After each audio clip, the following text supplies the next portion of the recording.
Hello बच्चों, आप सभी का स्वागत है हमारे चैनल पर स्मार्ट मैथमेटिक्स क्लासेस में। तो बच्चों, आप सभी कैसे हैं? आशा है आप सभी ठीक होंगे। तो बच्चों, हमने अपनी पिछली क्लास में एक्सरसाइज 1.1 किया था, ठीक है ना। 1.1 में हमने अंतिम प्रश्न 4 किया था और उन्हीं प्रश्नों के आधार पर हमारे एक्सरसाइज 1.2 में कुछ प्रश्न दिए गए हैं विकल्प बेस्ड, ठीक है ना। तो हमने प्रश्न 4 में कारण बताया था, इनमें भी हमें कारण बताना होगा, ठीक है ना।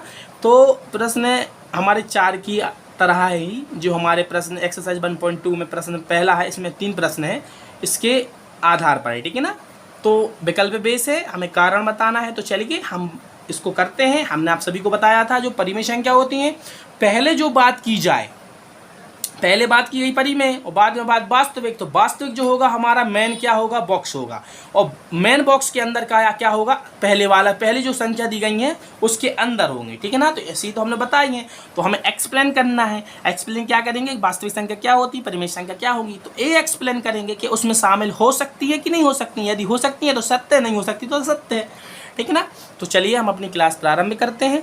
तो बच्चों, हमारा आज का प्रश्न है, नीचे दिए गए कथन सत्य है या असत्य है, कारण के साथ अपने उत्तर दीजिए।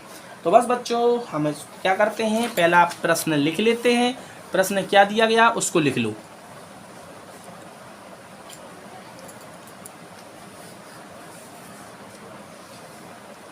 तो प्रश्न को लिख लो, क्या दिया गया बच्चों। हम कर रहे हैं 1.2 में पहला प्रश्न है। तो बच्चों क्या लिखा है, हमें उत्तर लिख रहे हैं, डायरेक्ट हम उत्तर लिख रहे हैं, ठीक है ना। उत्तर लिखो, प्रत्येक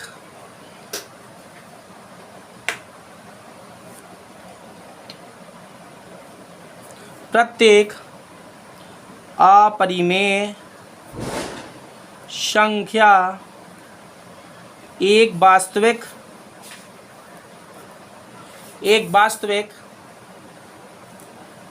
संख्या होती है। यह कथन असत्य है। क्यों असत्य, वो लिख दो। क्योंकि वास्तविक संख्या में परिमेय संख्या तथा अपरिमेय संख्या उपस्थित होती है, लेकिन हमारा कथन बोल रहा है कि, कथन का मतलब जो प्रश्न दिया गया है, ठीक है ना, बोल रहा है कि प्रत्येक अपरिमेय संख्या है। कौन सी है, प्रत्येक अपरिमेय संख्या है। तो यह कथन असत्य होगा, क्योंकि परिमेय संख्या भी होती है। बस हमने कारण बता दिया बच्चों। इसको उदाहरण के आधार पर समझते हैं। उदाहरण यानी कि रफ में हम आपको समझा रहे हैं, ठीक है ना, इसमें उसको ऐड नहीं करना, रफ में समझो। तो बच्चों, हमने बात की गई है, हमने आपको बताया है, जो बाद में बात की जाए वास्तविक संख्या, तो ये हमारा मेन बॉक्स होगा। यानी मान लो मेन बॉक्स है वास्तविक संख्या का। तो इसमें कौन कौन सी संख्या होती है बच्चों, इसमें मान लो अपरिमेय और परिमेय। तो बच्चों, जो संख्या होंगी परिमेय अपरिमेय होंगी, लेकिन क्या लिखा है इसमें, बोला है प्रत्येक संख्या। तो कहने का मतलब जो हमारा जो पूरा बॉक्स है क्या है, वास्तविक संख्या का। तो बोल रहा है वास्तविक संख्या के अंतर्गत जितनी भी संख्या आती सभी अपरिमेय है। तो ऐसा है क्या, देखो इसमें से कुछ अपरिमेय कुछ परिमेय है। कुछ का मतलब समझ रहे, हो सकता आदि परिमेय आदि अपरिमेय हो, ठीक है ना, कुछ या आदि से ज़्यादा परिमेय आदि से कम परिमेय, ठीक है ना, ऐसा है। तो परिमेय अपरिमेय का मतलब समझ गए ना, वास्तविक संख्या परिमेय अपरिमेय से मिलकर बनती है, ठीक है ना। तो प्रश्न जो दिया गया था, कथन दिया गया था, बोल रहा था प्रत्येक यानी वास्तविक संख्या के अंतर्गत जितनी संख्या आती हैं सभी अपरिमेय है। तो कहाँ है, इसमें परिमेय भी तो है, तो यह कथन असत्य है, ठीक है ना। तो अगला क्वेश्चन करते हैं 1.2 में प्रश्न 2, ठीक है ना। यानी प्रश्न 2 हमारा बन ही में, यानी प्रश्न बन पहले का दूसरा यानी हम कर रहे हैं, ठीक है ना। तो क्या लिखा, लिखो लिखो उत्तर। संख्या रेखा पर प्रत्येक बिंदु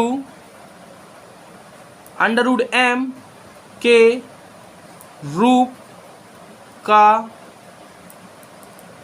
होता है, यह कथन असत्य है, क्योंकि संख्या रेखा पर बिंदु √m प्रकार का, यानी कि बिंदु √m प्रकार का जरूरी नहीं है हो, ठीक है ना, जरूरी नहीं है हो √m प्रकार का, ठीक है ना। तो बच्चों अब देखो प्रश्न में बोल रहा था केवल √ यानी जितनी भी संख्या रेखा, इसको हम समझाते उदाहरण के आधार पर, उदाहरण के आधार पर समझो। मान लो हमारी एक संख्या रेखा है, ठीक है ना, प्लस वाली संख्या रेखा लो, धनात्मक पूर्णांक वाली। मान लो यहाँ पर 0 है, यहाँ तक हमारी 10 तक की संख्या ले लो, ठीक है ना बच्चों, 10 तक की संख्या ले लो संख्या रेखा पर, 10 तक की संख्या बनाकर देख लो, हम इसको समझाते हैं आपको। मान लो यहाँ पर 1 है, 2 है, 3 है, 4 है, 5 है, 6 है, 7 है, 8 है, 9 है और 10 है, ठीक है ना बच्चों। 1 2 3 4 5 6 7 8 और 9 और 10, ठीक है ना, हमने बना दिया। अब बच्चों देखो √m का मतलब होता है जिसका वर्गमूल ना निकले उसे हम क्या बोलते हैं, अंडर में रखते हैं। अब देखो बच्चों यहाँ पर देखो, यहाँ पर जो m है क्या है, यहाँ पर m है, यहाँ पर लिख लेना जहाँ m क्या है, पूर्ण संख्या है, ठीक है ना, जहाँ पर जो m है पूर्ण संख्या है, ठीक है ना बच्चों। तो हम पूर्ण बोल रहे हैं, इसको हम प्राकृतिक भी बोल सकते हैं। हमने प्राकृतिक, यदि प्राकृतिक बोलते हैं तो 1 से प्रारंभ करेंगे, हमने पूर्ण बोला है तो हम इसलिए 0 से प्रारंभ किया था, ठीक है ना। जो हमने संख्या रेखा बनाई है 0 से प्रारंभ करके बनाई है, तो m को हमने क्या मान लिया, पूर्ण मान लिया। अगर m को हम प्राकृतिक माने तो 0 इसमें से हम क्या कर देंगे, खत्म कर देंगे, 1 से प्रारंभ करेंगे, ठीक है ना। तो हमने m को क्या माना है यहाँ पर, 0 से प्रारंभ करके, 0 से प्रारंभ की तो पूर्ण 0 से प्रारंभ होती, इसलिए m पूर्ण मान लिया, ठीक है ना। तो बच्चों 0 का वर्गमूल 0 ही होता है, 0 का वर्गमूल 0 ही होता है, 1 का वर्गमूल 1 होता है, यानी 1 को अंडर में रखोगे तो इसका उत्तर क्या होगा, 1 होगा, ठीक है ना, अंडर से बाहर निकल जाएगा, यानी एक जो संख्या है परिमेय संख्या है। अब इसको यानी कि हमें √m का बनाना है, यानी जितने भी जो संख्या दी गई इसको किस में लिखना है, अंडर में लिखना है।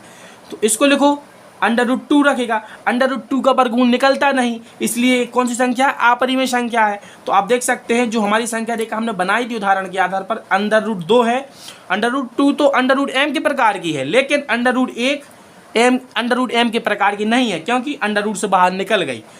3 है, √3 भी √m प्रकार की है। √4 लो, √4 का वर्गमूल कितना होता है बच्चों, 2 होता है।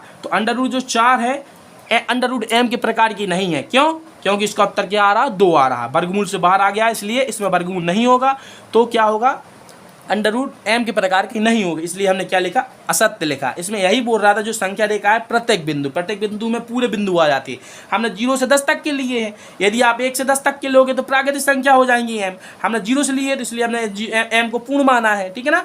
तो आप देख सकते हैं जो हमने जो संख्या बताई हैं आप सभी को क्या है, आप समझ गए होंगे कि जो संख्या रेखा पर जो प्रत्येक बिंदु यानी 10 तक के बिंदु में से √m के कुछ बिंदु हैं और √m के कुछ बिंदु नहीं हैं, ठीक है ना।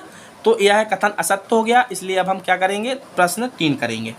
तो प्रश्न 3 है उसको और कर लेते हैं। अच्छा प्रश्न दिया गया है, देखो प्रत्येक वास्तविक संख्या अपरिमेय होती हैं, ठीक है ना। तो बस वही बात हो गई है। अब बच्चों देखो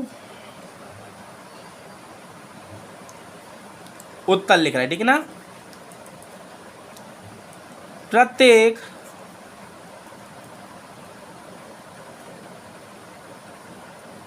वास्तविक संख्या अपरिमेय संख्या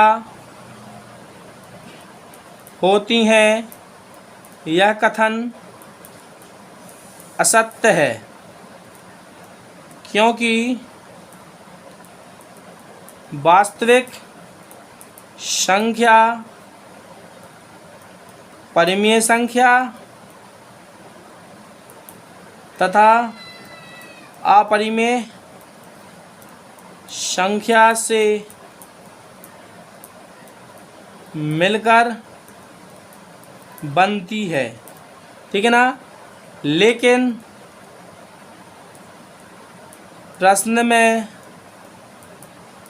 बोला है कि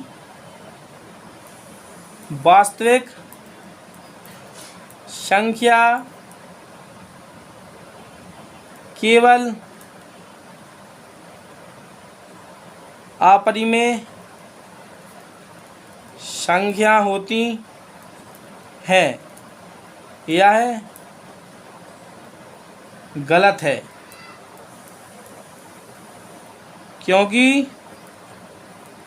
इसमें परिमेय संख्या भी होती है। बस बच्चों, हमने आप सभी को बता दिया है जो हमारी देखो वास्तविक संख्या होती हैं। मान लो हमारा मेन क्या है, वास्तविक संख्या का वो बॉक्स है, ठीक है ना। आप बोलोगे सर पहले जो होती हैं वास्तविक संख्या, ठीक है ना। आप बोलोगे सर जो पहले में है वो हमने इसको रखा है, और आप ये रख लो अपरिमेय संख्या, मान लो यह है, ये अलग से बॉक्स बना लो, ठीक है ना। यानी जो बाद में है उसको बड़ा बॉक्स है और पहले है उसको अंदर डाल दो। तो वास्तविक है, मान लो इसमें क्या है, वास्तविक संख्या है। तो वास्तविक संख्या में क्या होती हैं, अपरिमेय संख्या होती हैं और परिमेय संख्या होती हैं। और जो हमारा जो बॉक्स बना है बड़ा वाला कौन सा है, अपरिमेय संख्या का है। तो बोल रहा है कि जो प्रत्येक अपरिमेय संख्या है, क्या है, जो प्रत्येक अपरिमेय संख्या है वो वास्तविक संख्या होती हैं। तो वास्तविक संख्या जो होती है, प्रत्येक अपरिमेय संख्या वास्तविक संख्या होती है, प्रत्येक अपरिमेय संख्या परिमेय संख्या, प्रत्येक वास्तविक संख्या अपरिमेय संख्या भी होती है, प्रत्येक वास्तविक संख्या परिमेय संख्या भी होती है, क्योंकि वास्तविक में परिमेय अपरिमेय दोनों होता है। और इसमें बोल रहा है जो वास्तविक संख्या है क्या होती है, जो प्रत्येक वास्तविक संख्या, यानी प्रत्येक की बात की, यानी प्रत्येक नंबर। तो प्रत्येक नंबर में देखो हमने आपको बताया है परिमेय भी होता है अपरिमेय होता है, इसलिए यह कथन असत्य हो गया। तो बच्चों मुझे लगता है आप सभी को समझ में आ गया होगा। तो बच्चों मिलते हैं हम अगली क्लास में।